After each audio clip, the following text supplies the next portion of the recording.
Okay, so cleanup. Least favorite part of this for anybody.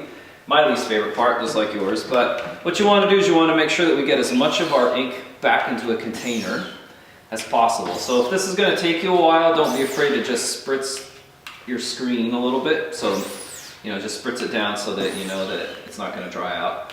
And then you just want to really carefully just use one of our ink knives or a card and just scrape as much of our ink as we can back into our container, because we can use it. So you want to put a lid back on this, or some tin foil or something like that, seal it up, and then someone else can come along and use your color. If it's color you really like, you might want to just hang on to it and keep it until you're ready to print again for another print. So you can just keep that in your drawer.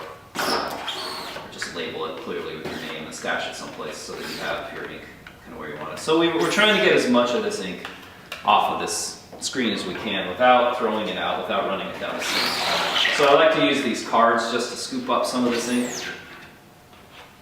Also, just to get as much of it off there as I can. So once this is clean, and once we've got all of the ink, the excess ink off of our screen, we'll take it over to the washout booth and we'll rinse it. You can just take this card and throw it away. So you just want to unlatch the screen here. And real carefully, without dripping or anything like that, just take it back and we'll put it in the washout booth to clean it off.